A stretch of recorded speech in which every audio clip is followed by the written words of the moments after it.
Channel गोल achievers में।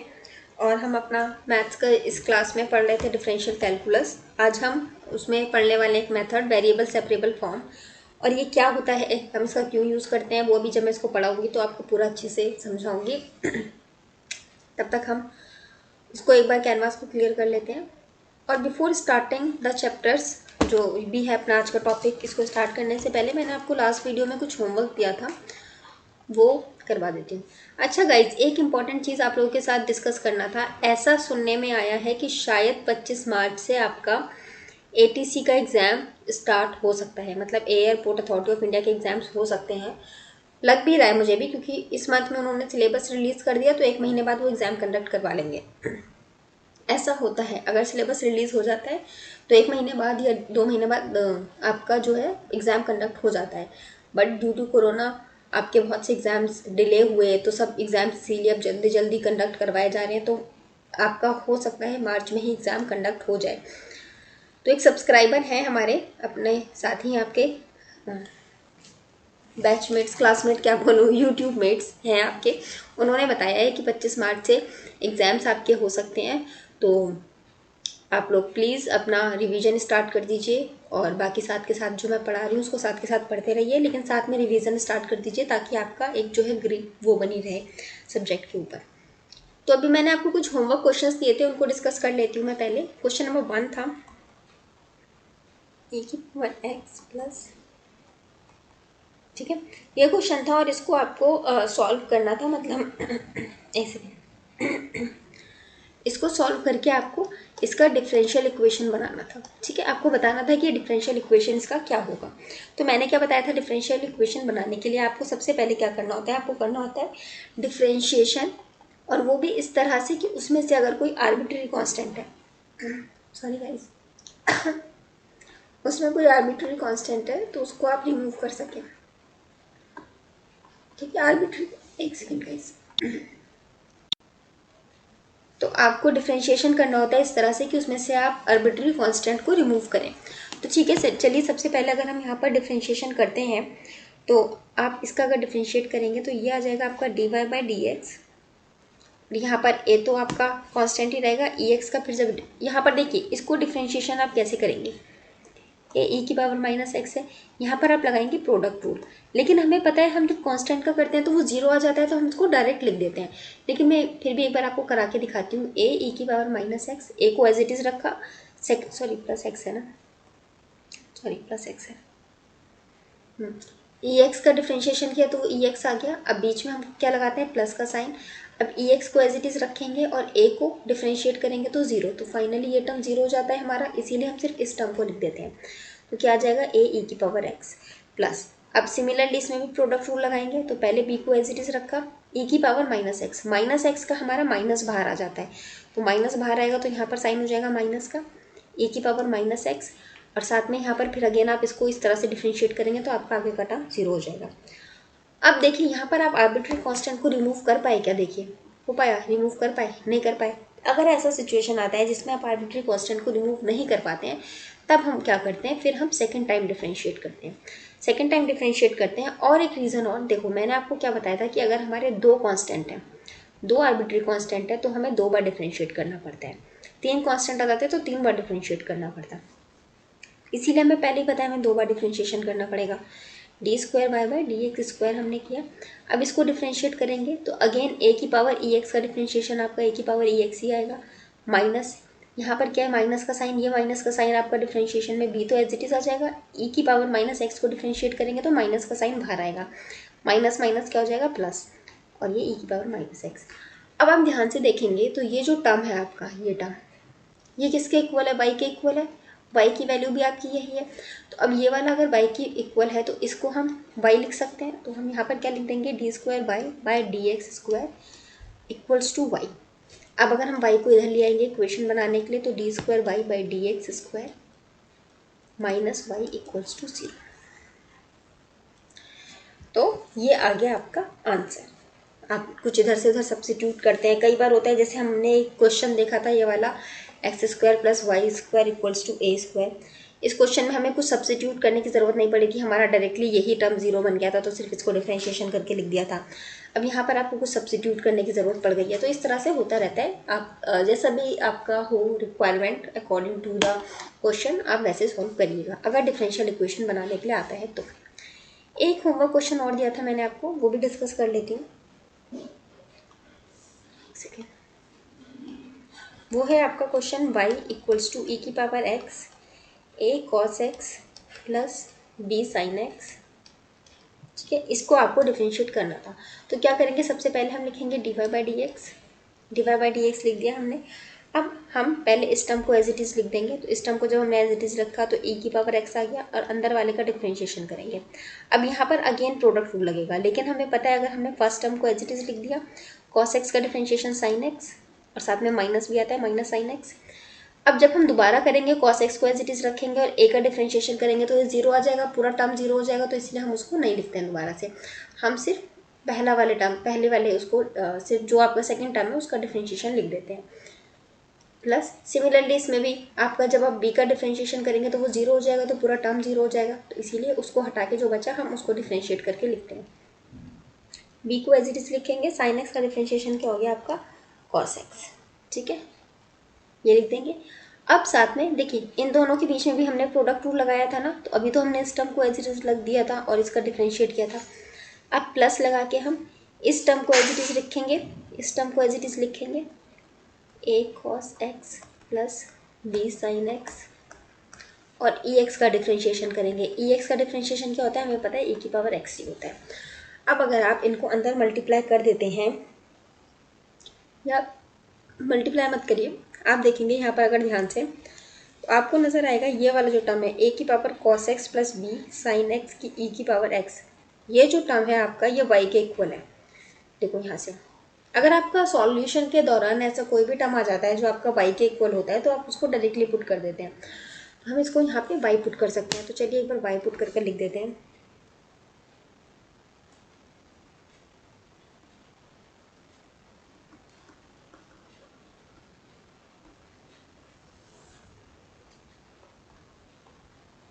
ठीक है, ये हमने पुट कर दिया। अब इसके बाद हम क्या कर सकते हैं, देखिए इसके बाद अब हम ना इसको अगेन डिफ्रेंशिएट करेंगे। ठीक है, ये तो हमारा y अलग हो गया। अब इसको हम डिफ्रेंशिएट करेंगे अगेन। तो अब हमारा मेन तो यही वाला टर्म डिफ्रेंशिएट होगा। अब D square Y by D X square, again इसको डिफ्रेंशिएट करेंगे। तो जब आप ऐसे ही डिफ्रेंशिएशन करेंगे इसको पूरा आप लोग कर लेंगे, आई होप। अगर नहीं होता है तो प्लीज़ मुझे बताना। डिफ्रेंशिएट करके आपका माइनस फाइनल आंसर आ जाएगा -2 D Y by D X plus 2y, sorry नहीं ये प्लस में आएगा और माइनस में आएगा, -2y इक्वल्स टू 0। ठीक है, और जब आप इसको लिखेंगे D square Y by D X square -2y 2 D Y by D X plus 2y equals to 0, ये इसका आंसर आ जाएगा। बाकी आप डिफ्रेंशिएशन करके इसको एक बार चेक कर लेना। अगर नहीं आता है तो प्लीज़ मुझसे पूछना, तो मैं आपको दोबारा इसको सॉल्व करके बता दूंगी। बाकी डिफ्रेंशिएट आप लोग खुद कर लोगे, कुछ टफ है नहीं उसमें, प्रोडक्ट रूल लगना है, सिंपल सा लगा लेना। अब हम चलते हैं अपने आज के टॉपिक पे। हमारा आज का टॉपिक क्या है, variable separable form. Variable separable method. ठीक है, ये क्या होता है, ये क्यों होता है, वो भी हम सब पढ़ेंगे। एक सेकेंड, ये कुछ ज़्यादा ही टेढ़ा हो गया अपना।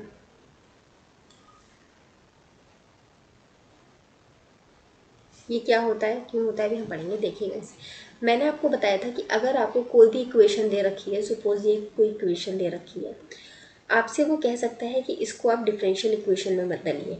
तो हम क्या करते थे, उसके लिए डिफरेंशिएशन करते थे इस तरह से कि उसमें से आर्बिट्री कांस्टेंट जो है वो हमारा हट जाए। ठीक है, अब अगर आपको कोई सपोज डिफरेंशियल इक्वेशन दे देता है और पूछता है उसका सोल्यूशन क्या होगा, इसका सोल्यूशन क्या होगा, तो ये एक आपको सोल्यूशन दे रखा था, इससे आपको डिफरेंशियल इक्वेशन बनाना था। अब आपको एक डिफरेंशियल इक्वेशन से सोल्यूशन पे पहुंचना है। ठीक है, तो अगर आप डिफरेंशियल इक्वेशन, अगर आप एक सोल्यूशन से डिफरेंशियल इक्वेशन पे आने के लिए डिफरेंशिएट करते थे, तो अब डिफरेंशियल इक्वेशन से सोल्यूशन पे जाने के लिए क्या करेंगे आप लोग, इंटीग्रेट करेंगे। ठीक है, तो डिफरेंशियल इक्वेशन का सोल्यूशन जब भी निकालना होगा तो हम हमेशा इंटीग्रेट करेंगे। अब उसका सोल्यूशन निकालने के बहुत से तरीके होते हैं, बहुत सारे। मैंने आपको पिछले वीडियो में बता दिए, वो सब 7-8 मेथड्स होते हैं, मैंने आपको बताए हैं उनमें से कुछ मेथड्स। अब हम 1 बाय 1 उन सॉल्यूशंस निकालने के तरीकों को देखेंगे। तो सबसे पहले हम जो डिस्कस करते हैं वो है वेरिएबल सेपरेबल मेथड, ठीक है। इसका मैं आपको एक क्वेश्चन देती हूँ एग्जाम्पल पे। इसमें देखिए, क्वेश्चन पे जाने से पहले देखिए, आपको इसके वर्ड से समझ में आ रहा होगा वेरिएबल सेपरेबल। वेरिएबल सेपरेबल का क्या मतलब हुआ सुनिए, आपका जो वेरिएबल्स हैं, जितने भी वेरिएबल्स आपके क्वेश्चन में यूज़ हो रहे हैं उनको सेपरेट करना, उनको दो अलग अलग जगहों पे लिखना। सपोज यहाँ बीच में इक्वल्स टू का साइन होता है, तो एक तरह के वेरिएबल के टर्म्स इधर लिख देना और एक तरह के वेरिएबल के टर्म्स इधर लिख देना, ठीक है। इस तरह से आपको सारे वेरिएबल्स अलग अलग करके लिखने होते हैं, जैसे फॉर एग्जाम्पल। और उसके बाद फिर उनको इंटीग्रेट करते हैं एंड देन जो भी आगे मेथड करना होता है वो करते हैं, ठीक है। लेकिन सबसे पहले इसको समझने के लिए क्वेश्चन हम देखते हैं। एक सेकंड रुकिए गाइस।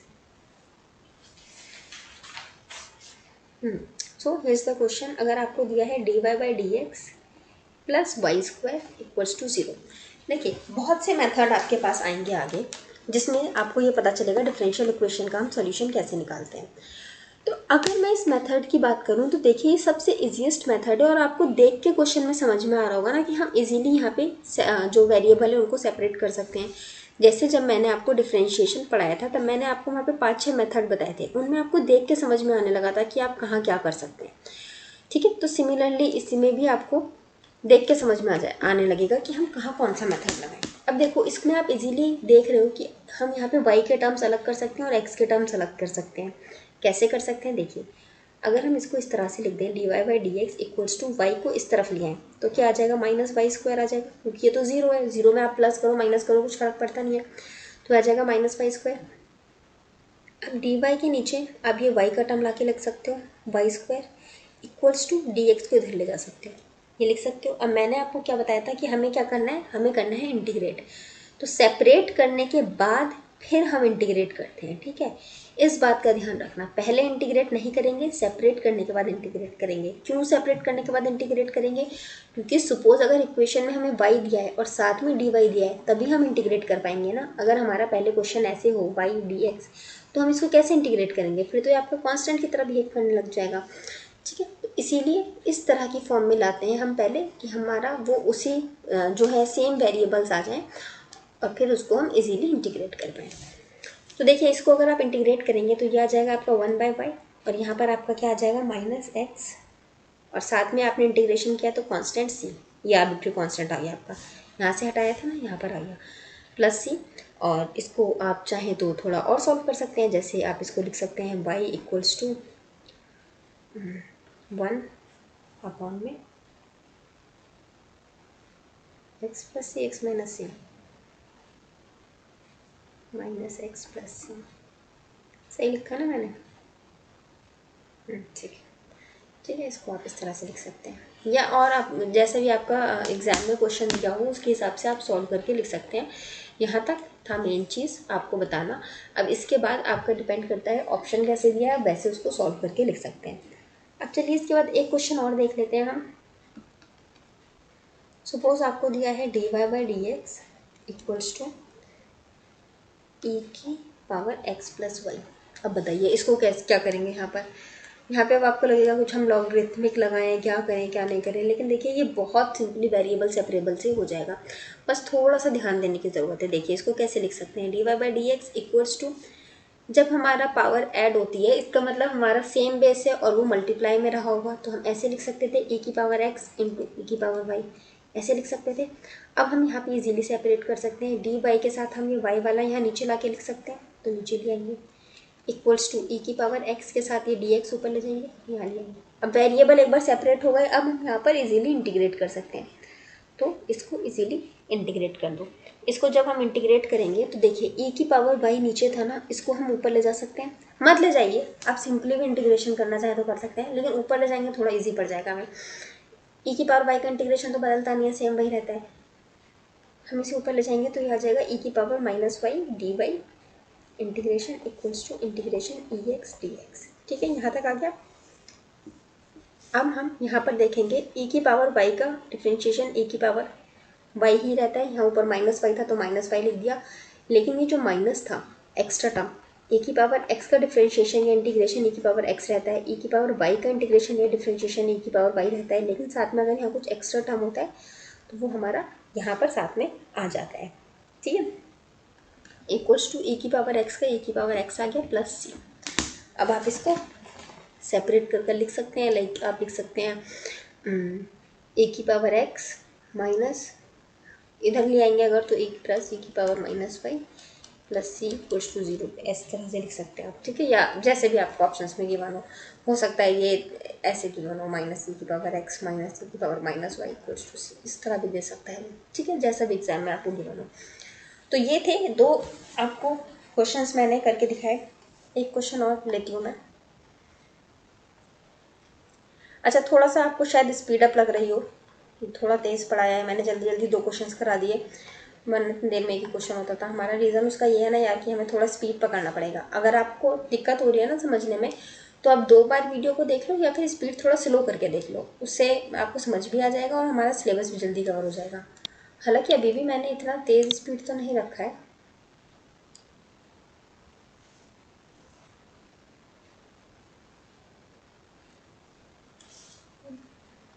चलिए, अब हम अपना नेक्स्ट क्वेश्चन देखते हैं। dy by dx equals to x square e की पावर x माइनस 1।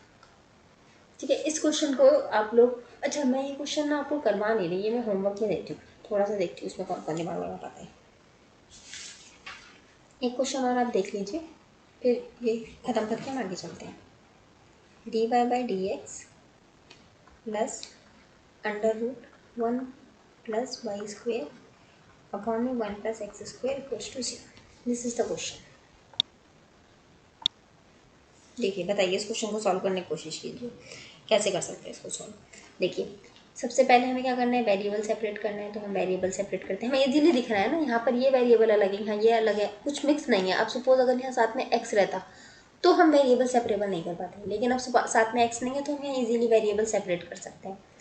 तो मैं एक्स यहाँ से रिमूव कर देती हूँ। अब हम इजीली वेरिएबल सेपरेट कर सकते हैं यहाँ पे। तो minus under root 1 plus Y square upon में 1 प्लस एक्स स्क्वायर, ये आ गया।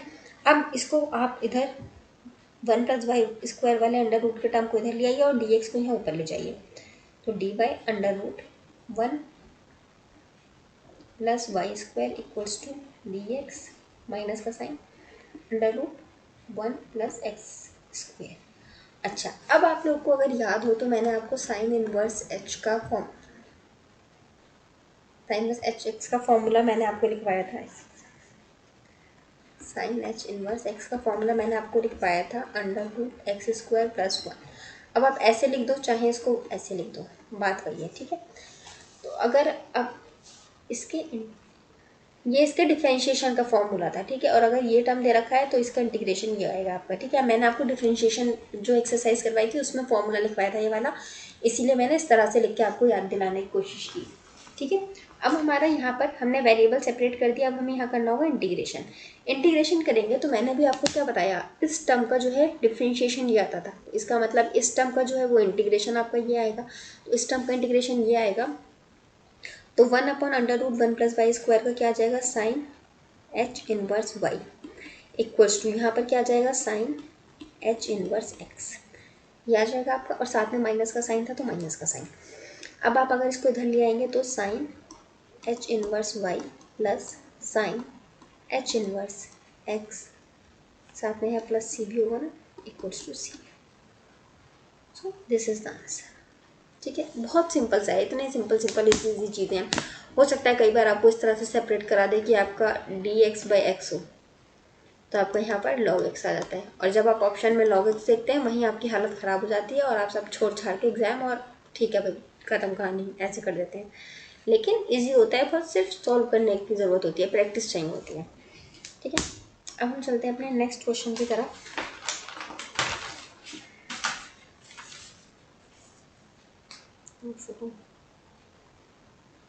एक सेकेंड गाइस, मैं इसको रेज करके फिर आपसे कनेक्ट करती हूँ। चलिए, तो एक क्वेश्चन और देखते हैं हम। And the question is d Y by D x equals to 1 plus x plus y plus x y. ठीक है, ये क्वेश्चन है। अब देखिए, अब इसमें आपको लग रहा होगा कि मैम यहाँ पे तो एक्स वाई हमने साथ में दे दिया, तो अब इसको कैसे सेपरेट करेंगे। सपोज अगर ये नहीं रहता, ठीक है, तो आप इसको अब कैसे करते हैं। और यहाँ से मैं ये भी 1 भी हटा देती हूँ, कॉन्स्टेंट फिर यूज़ करेगा। ठीक है, अब बताइए आप इसको कैसे करते हैं। अब तो बड़ा सिंपल था भाई, डी वाई बाय एक्स को हम इधर ला के रख सकते थे, लेकिन तब भी नहीं होता, ये माइनस प्लस वाला फिर चक्कर पड़ जाता ना, तो भी दिक्कत आती है इसको करने में। खैर फिलहाल जो क्वेश्चन है हम उसको देख लेते हैं। ये अगर सिर्फ इतना रहता है एक्स वाई, तो अब तो बहुत सिंपली हो जाता है, इस तरह का क्वेश्चन हम कर भी चुके हैं। लेकिन अब हमें क्या दिया है, हमें इस तरह से दे दिया है, इसमें हमारा सेपरेट कर पाना थोड़ा सा डिफिकल्ट हो रहा है। इसमें आप इजीली सेपरेट नहीं कर पा रहे हैं। लेकिन अभी ये वेरिएबल सेपरेबल मेथड पे या अभी हम रिड्यूसेबल वेरिएबल सेपरेबल पे नहीं गए हैं। ये हमारा इजीली हमें सामने सामने नहीं दिख रहा है, लेकिन ये हो जाएगा सेपरेट। कैसे हो जाएगा देखिए, इसमें हम क्या करते हैं, पेयरिंग बना लेते हैं। अगर ये अलग कर लेते हैं टर्म और ये वाला टर्म हम अलग कर लेते हैं, तो अगर हम इनको अलग कर लेंगे तो ये हमारे क्या बन जाएंगे, 1 प्लस एक्स प्लस, यहाँ पर हम देखेंगे y कॉमन है तो y बाहर लिख देंगे और ब्रैकेट में क्या रह जाएगा, 1 प्लस एक्स, ये रह जाएगा हमारा। ठीक है, अब अगर हम इसको ध्यान से देखेंगे तो आपको याद होगा, जब हम स्कूल में आपको याद होगा हम ये इक्वेशन सॉल्व करते थे।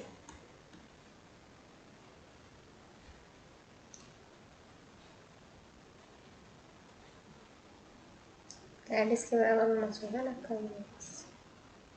मतलब इस तरह की इक्वेशंस हम सॉल्व करते थे और लास्ट में सॉल्व करते करते हमारा यहाँ पर कुछ इस तरह का फॉर्मेट बनकर आ जाता था, इस तरह से रह जाता था अगर हमारा लास्ट में। तो हम क्या करते थे, हम इन दोनों टर्म्स का एक पेयर बना देते थे x+2, और एक ये अंदर वाला जो पेयर होता था इसको ले लेते थे। इस तरह से लेकर हम लिख देते थे ना। सेम वही चीज़ हम यहाँ पे भी करेंगे। हमारा यहाँ पर हम एज्यूम कर लेते हैं 1 है साथ में, एज्यूम क्या कर लेते हैं, है ही 1 है, जब कुछ लिखा नहीं होता तो वहाँ 1 ही होता है। तो एक बन जाएगा 1 प्लस वाई और एक इसमें से बन जाएगा 1 प्लस एक्स। ठीक है, तो अब इसको हम इक्वेट कर देते हैं d Y by D x के साथ। अब इसमें हमें वेरिएबल सेपरेट करना है। अब तो बहुत इजीली हो जाएगा, अब तो कुछ नहीं बचा इस क्वेश्चन में, equals to 1 plus x D x. ठीक है, अब इसको आपको इंटीग्रेट करना है, इसको आप इंटीग्रेट कर दीजिए। ये वाला टर्म का इंटीग्रेशन क्या आ जाएगा आपका, लॉग वाई आएगा। मैंने अभी थोड़ी देर पहले बताया था, अगर आपको डी वाई बाई वाई इस तरह से लिख दे, या 1 प्लस वाई लिख दे, या 2 प्लस वाई लिख दे, इस तरह से जो यहाँ वेरिएबल है सिर्फ सेम वही यहाँ नीचे भी हो, साथ में कुछ और ऐसा ना लग रहा हो कॉस या साइन वाली चीज़, तो हमारा डायरेक्टली लॉग वाई आ जाता है। ठीक है, इक्वल्स टू इसको करेंगे तो 1 का क्या आ जाएगा एक्स, प्लस एक्स का क्या आ जाएगा एक्स स्क्वायर बाई 2 प्लस सी साथ में, तो क्या आ जाएगा आपका लॉग वाई इक्वल्स टू, इधर ले आएंगे तो minus x square by 2 minus c. ये आ गया आपका इस इक्वेशन का सोल्यूशन। ओके, इजी था, कुछ टफ नहीं होगा यहाँ पे। ठीक है, बहुत इजीली होगा ये वाले क्वेश्चन तो सॉल्व। अब मैं इनके ना कुछ होमवर्क आपको दे देती हूँ। ये 2 क्वेश्चन देती हूँ आपको होमवर्क के लिए। ठीक है, एक तो वही वाला जो मैंने लिख के बता दिया था। ठीक है, एक तो ये क्वेश्चन आपको करना है, और एक और क्वेश्चन मैं आपको देती हूँ होमवर्क में।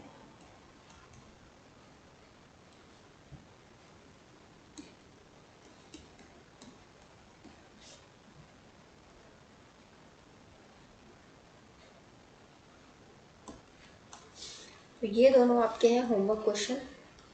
ठीक है, ये आपको सॉल्व करने हैं।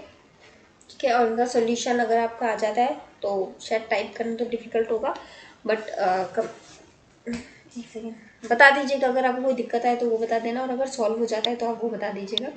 ठीक है, और इसके बाद हम चलते हैं इसके आगे मेथड पे, that is the reducible to. Next method is reducible to variable separable form. ठीक है, दिस इज योर क्वेश्चन। मतलब this is your next time. इसमें क्या होता है गाइस, देखिए कई बार अभी हमने वेरिएबल सेपरेबल मेथड में क्या देखा कि हम सारे वेरिएबल्स को अलग अलग इजीली सेपरेट कर लेते थे। अगर कहीं थोड़ा बहुत दिक्कत भी आ रहा था तो कॉमन ले लिया, इधर उधर को शिफ्ट करके हम इजीली सेपरेट कर पा रहे थे। मगर अब हम क्या पढ़ने वाले हैं, हम वो इक्वेशंस पढ़ने वाले हैं कि जिसमें हमें करना तो वेरिएबल सेपरेबल भी है, लेकिन उनको करना ईजी नहीं है। वो आपको डायरेक्टली क्वेश्चन में नहीं गिवन है, ठीक है। उसमें हमें क्या करना होगा, कुछ तिकड़म तिकड़म लगा के कुछ चेंजेस करने होंगे और उसके बाद आपको वेरिएबल सेपरेबल में शिफ्ट करना होता है। अब ये जो चेंजेस होते हैं ना, इसमें आपका नॉर्मल अलजेब्रा, ट्रिग्नोमेट्री आप सब लगा सकते हैं और साथ में इसमें सब्स्टिट्यूशन भी लगता है। मेनली जो मैं आपको बताना चाहती हूँ, इसका बहुत ज़्यादा यूज़ होता है इसमें, क्योंकि वो सोचना थोड़ा सा डिफिकल्ट होता है, आप किसकी जगह क्या सब्स्टिट्यूट करें और कैसे करें, ठीक है। तो इसको थोड़ा बेहतर समझने के लिए मैं क्वेश्चन देती हूँ ताकि आप समझ पाए कि कितना टफ भी हो सकता है ये और कितना इजी भी हो सकता है। टफ नहीं बोलूँगी मैं, ये तो सबसे इजी मेथड है खैर डिफरेंशियल इक्वेशन के सॉल्यूशंस निकालने का। तो सपोज ये आपको मैंने क्वेश्चन दिया dy by D x equals to 4x plus y plus 1 equals to 0, sorry +1 का होल स्क्वायर। इसको आपको सॉल्व करना है। तो देखिए यहाँ पे वही वाली परेशानी आ गई ना, जो इससे पहले वाला हमारा क्वेश्चन था जिसमें मैं आपको सिर्फ x प्लस वाई लिख कर दे रही थी और सेपरेट करने बोल रही थी। फिर मैंने बोला कि नहीं नहीं ये ऐसे नहीं होगा सेपरेट, फिर मैंने फिर पूरा इक्वेशन लिख के बताया था दोबारा से, इससे जस्ट पहले वाले क्वेश्चन में। तो सेम उसी तरह का फॉर्मेट दे दिया और इसमें साथ में हमारा एक्स वाई का मल्टीप्लाई भी नहीं है। अगर वो मल्टीप्लाई रहता तो हम कुछ कॉमन वॉमन लगा के कुछ झगड़म झगड़म लगा सकते थे, लेकिन यहाँ भी हमारा कुछ हो नहीं सकता और इसको भी हम इजीली सेपरेट कर नहीं सकते। तो हम क्या करते हैं, हम इस ऐसे क्वेश्चंस में अज्यूम कर लेते हैं let z equals to 4x plus y plus 1, ठीक है। अब हमें डिफरेंशियल इक्वेशन की फॉर्म में चाहिए तो हमें इसको डिफरेंशिएट करना पड़ेगा। मतलब अभी हम इसका सॉल्यूशन नहीं बना रहे हैं, सॉल्यूशन पे नहीं जा रहे। सॉल्यूशन पे तो हम तब जाते हैं जब हमें डिफरेंशियल इक्वेशन गिवन हो, लेकिन अगर हम इसकी बात करें तो ये हमें डिफरेंशियल इक्वेशन गिवन नहीं है, तो पहले इससे हम डिफरेंशियल इक्वेशन बनाते हैं। तो डिफरेंशियल इक्वेशन बनाने के लिए हम करेंगे इस पर डिफरेंशिएट, इसका किसके रिस्पेक्ट में, एक्स के रिस्पेक्ट में।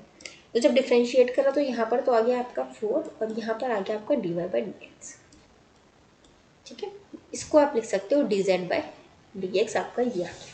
अब चलिए अब वापस क्वेश्चन की तरफ चलते हैं। ये हमारा क्वेश्चन था, हम क्वेश्चन लिख देते हैं।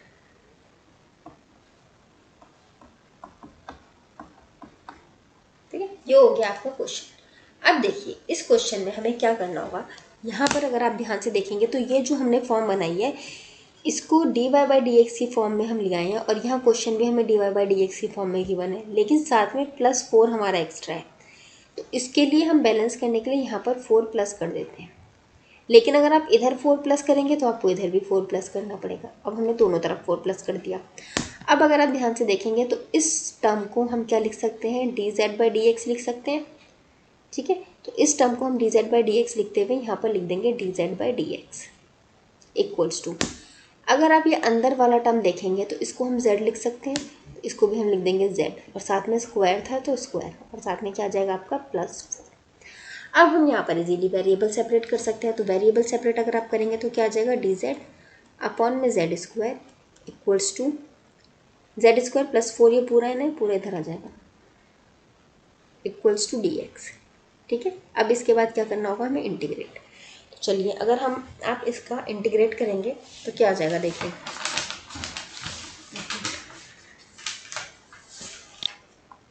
अब इसका आप इजीली इंटीग्रेट कर सकते हैं। तो अगर आपको याद हो तो मैंने आपको बताया था वही, अभी जैसे मैंने आपको साइन इनवर्स वाला बताया तो ऐसे ही मैंने आपको टेन इनवर्स का डिफरेंशिएशन बताया था। सॉरी मैं टेन इनवर्स का नहीं बताया था ना, बहुत ज़्यादा टेन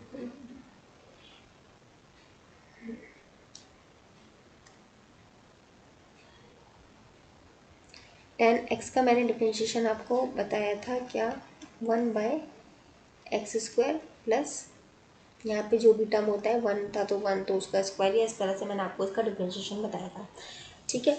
अब यहाँ पर अगर आप ध्यान से देखेंगे तो क्या था, यहाँ पर 1 था, 1 का स्क्वायर हमने लिया था तो हमारा 1 आ गया था, लेकिन यहाँ हमारा क्वेश्चन में क्या गिवन है, 4 है। तो इसका मतलब यहाँ पर क्या आ जाएगा आपका 2 का स्क्वायर, ठीक है। तो ऐसे कंडीशंस में मैंने आपको क्या बताया था, हम एंगल को हाफ कर देते हैं। जैसे जैसे हमारे यहाँ चेंजेस होते जाते हैं हम उसी हिसाब से चीज़ें चेंज करते जाते हैं। अब अगर यहाँ हमने हाफ किया तो हमारे यहाँ पे हाफ का मल्टीप्लाई हो जाता है। ये चीज़ मैंने आपको सिखाई है पहले की वीडियो में। अगर आप स्टार्टिंग की वीडियो देखेंगे कि इंटीग्रेशन में यहाँ पर 1/2 क्यों आ जाता है या नीचे क्यों चला जाता है, वो चीज़ें मैंने आपको पहले की वीडियोज़ में सिखाई है, आप वहाँ पर प्लीज़ चेक करना। तो इसी तरह यहाँ पर आ जाएगा हाफ tan इनवर्स x/2, ठीक है, इक्वल्स टू, यहाँ पर तो सिर्फ 1 ही था तो इसका आ जाएगा x + c। तो आपका फाइनली क्या आ जाएगा, आप इसको लिख सकते हो 1/2, अच्छा सॉरी यहाँ पर x नहीं आएगा, z, यहाँ क्वेश्चन में z की 1 था तो z आ जाएगा, यहाँ x के रिस्पेक्ट में कर रही थी मैं तो z। अब इसको हम पुट करेंगे हाफ tan इनवर्स, z की जगह हम ये वैल्यू पुट कर सकते हैं जो z की जगह हमने रखी थी, 4x + y + 1 अपॉन में 2 इक्वल्स टू x + c। ये हम लिख सकते हैं, तो हमारा ये फाइनल आंसर आ जाएगा। ठीक है, यहाँ तक कोई डाउट हो, किसी को कोई कन्फ्यूजन हो, कोई प्रॉब्लम हो तो प्लीज़ मुझे बताओ, अगर मतलब कमेंट बॉक्स में आप लोग बताना। इसके अलावा एक क्वेश्चन हम और देख लेते हैं, या मैं इस क्वेश्चन को आपको होमवर्क में दे देती हूँ गाइस, ठीक है। एक मैंने करवा दिया, एक आप होमवर्क में ट्राई करिए और फिर उसके बाद हम नेक्स्ट क्लास में उसको डिस्कस कर लेंगे। क्वेश्चन है आपका dy/dx इक्वल्स टू a² में x - 1 का होल स्क्वायर, ठीक है। ये है आपका क्वेश्चन और इसको आप सॉल्व करने की कोशिश करिए, होमवर्क क्वेश्चन है ये भी। तो इन टोटल मैंने आपको आज 3 होमवर्क क्वेश्चन दिए। मैं यहाँ पर दोबारा भी लिख देती हूँ ताकि ना मैं जब देखूँ वीडियो को, होता वही है ना, मैं आपको शायद पहले भी कई बार ये चीज़ बता चुकी हूँ कि आपका अगर कभी कभी होमवर्क डिस्कस नहीं हो पाता है, उसका रीज़न ये होता है कि मुझे होमवर्क मिलता ही नहीं है वीडियो में, जब मैं उसको भगा भगा के देखती हूँ, और रोक रोक के एक एक चीज़ को देख पाने का ना उतना टाइम नहीं होता। एंड हाँ गाइज, आपका वो पेंडिंग है ना यार अभी आपका सॉल्यूशन, जो मैंने 42 क्वेश्चंस आपको दिए थे मॉडर्न फिजिक्स के, करवाऊँगी वो मुझे याद है, लेकिन ना मेरा शेड्यूल ऐसा रहता है कि टाइम नहीं मिल पाता अलग से निकालने का। असल में 2-4 क्वेश्चन होता है ना, ये 10 क्वेश्चन 20 क्वेश्चन रहते तो मैं करा देती हूँ, वो 42 क्वेश्चन का सोल्यूशन देना इस टफ थे ना। खैर वो मैं करवा दूँगी, उसका आप टेंशन मत लीजिए, एग्ज़ाम से पहले अगर हो जाएगा वो आपका रिवीजन की तरह करवा दूँगी, अगर वैसे नहीं भी करवाया तो, ठीक है। तो ये आपके 3 है होमवर्क क्वेश्चन, इन्हें आप ट्राई करिएगा, ठीक है, नोट डाउन कर लीजिए। और इनका सॉल्यूशन आप प्लीज़, क्योंकि अब टाइम नहीं है एग्ज़ाम के लिए, तो आप बिल्कुल भी डिले मत कीजिए, जो जो होमवर्क दे रही हूँ उसको करते जाइए। और आज की वीडियो को मैं यहीं एंड करती हूँ गाइस, फिर नेक्स्ट वीडियो आपका फुल 1 घंटे का ही दूँगी, या अगर आप लोग को ये आधे घंटे का सूट करता है ना तो आधे घंटे का बता दीजिए, इसमें क्या होगा, फिर मैं आपका डेली फिजिक्स मैथ्स डेली ले लूँगी, मतलब आधा घंटा 40 मिनट के दोनों लेक्चर्स ले लूँगी। अभी क्या है ना गाइस, इसके बाद हमें नेक्स्ट इसमें पढ़ना है होमोजीनियस होमोजीनियस डिफरेंशियल इक्वेशन। अब मैं उसको इसलिए नहीं पढ़ा रही हूँ, वो थोड़ा सा समझने में डिफ़िकल्टी होती है, एंड एक साथ 2 चीज़ें पढ़ा दूँगी ना तो कन्फ्यूजन हो जाएगा, तो इसलिए पहले जो आज पढ़ाया है इसको आप पढ़ लीजिए, प्रैक्टिस कर लीजिए, फिर आपको होमोजीनियस वाला मैं पढ़ाऊँगी, ठीक है। वो थोड़ा फास्ट पढ़ा दिया ना, जल्दी ख़त्म हो गया इसलिए। अगर आपको ये वीडियो अच्छी लगी है तो प्लीज़ गाइस इसे लाइक कीजिए, शेयर कीजिए, एंड प्लीज़ मेरे चैनल को सब्सक्राइब करिए, ठीक है। So this is it for today guys. अगर आप वो कुछ भी बोलना हो या बताना हो तो प्लीज़ कमेंट बॉक्स में बता दीजिएगा, एंड मैं एंड करती हूँ इस वीडियो को। Thank you so much for watching guys.